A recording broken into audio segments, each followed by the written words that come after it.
Imagine you have a best friend. You've been trading snacks and sharing toys every single day for decades. Then, one afternoon, they suddenly lock you out of the treehouse and decide they're keeping all the stuff you built together. As crazy as that sounds, a breakup exactly like this is brewing right now between the two biggest economic heavyweights on Earth, the United States and the European Union. People usually assume America's biggest trading partner is China, but together, the EU and US trade almost $2 trillion annually, dwarfing Chinese trade. It's the ultimate lunchbox swap.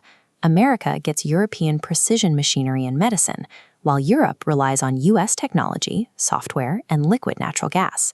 Because one side specializes in highly complex physical goods, and the other specializes in advanced digital services and energy, they fit perfectly together.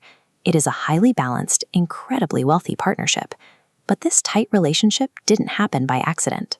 If we rewind to the end of World War II, the European continent was mostly reduced to rubble. Their industries were destroyed, and their economies were entirely broken. The United States stepped in with a massive rescue package known as the Marshall Plan. They poured over $13 billion of aid into Western Europe to help them rebuild their roads, factories, and cities. This money came with specific strings attached. To get the cash, European countries had to agree to buy American exports, ease their trade restrictions, and flood their markets with the US dollar. The strategy worked. Europe experienced its fastest period of economic growth in history, getting their industries back online while creating a permanent financial bridge across the Atlantic. Europe got their shattered continent rebuilt, and the United States locked in a massive, loyal customer base, firmly establishing themselves as the undisputed leader of the global economy.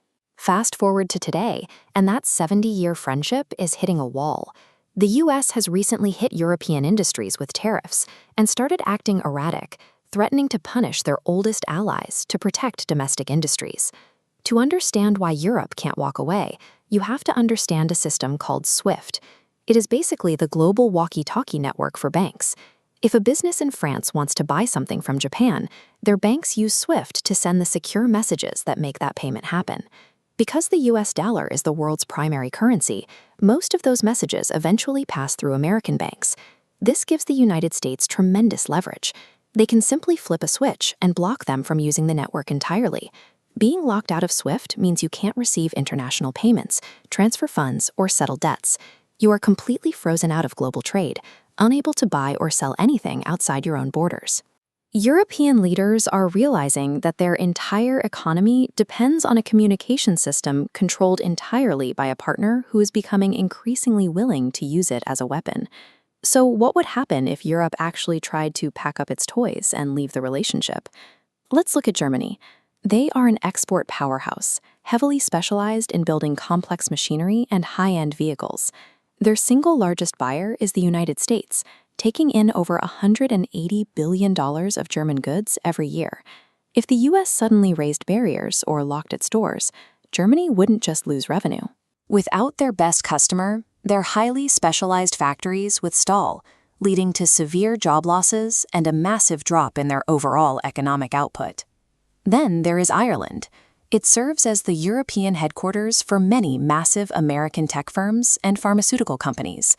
Because of its low corporate tax rates, but here's the thing, Europe knows this, and they are already sketching out an escape route. Ripping the Band-Aid off today would cause total economic chaos, but remaining completely at the mercy of the United States' wild policy swings is a risk European leaders are no longer willing to take. Europe is taking quiet, deliberate steps to build strategic autonomy. They are hunting for new energy suppliers so they don't need American natural gas, and they are trying to design their own independent payment networks to bypass the US-controlled walkie-talkie system. They are also spending heavily to rebuild their own militaries. For decades, Europe relied on the massive US defense budget for protection. Now, countries are investing billions into European-made weapons to ensure they can defend themselves without needing to call Washington for help. The rhetoric from the top has shifted completely. Leaders like French President Emmanuel Macron are openly stating that Europe needs to project strength, secure its own borders, and be respected as a global power in its own right, rather than a junior partner. This is an incredibly steep hill to climb. You can't just copy and paste the entire American tech sector or build an integrated military overnight. It will require massive amounts of debt and decades of difficult coordination between 27 different countries. But the calculation has changed.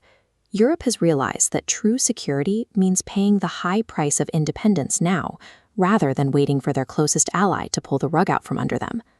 The tricky part is that the global playground looks very different than it did during the Marshall Plan. America isn't the only country handing out lunchbox trays anymore. Rival clubs like the BRICS nations are actively building their own financial networks and trading blocs. They are actively courting middle powers, creating a completely separate ecosystem that doesn't rely on the US dollar at all. But trying to navigate this new landscape alone is dangerous. Just look at the UK. By leaving the European Union, they lost the collective bargaining weight of 27 nations. Now they have to negotiate one-on-one with giants like the US and China, leaving them isolated and with very little leverage, which leaves Europe staring down a massive choice. Do they endure the tariffs, accept their role as a junior partner, and try to repair their friendship with America? Or do they instead accept years of economic pain to build their own independent club and stand alone? If you were leading the European Union right now, what would you do? Would you apologize and stick with the old lunchbox trade, or risk it all to build your own treehouse? Let me know what you'd choose down in the comments.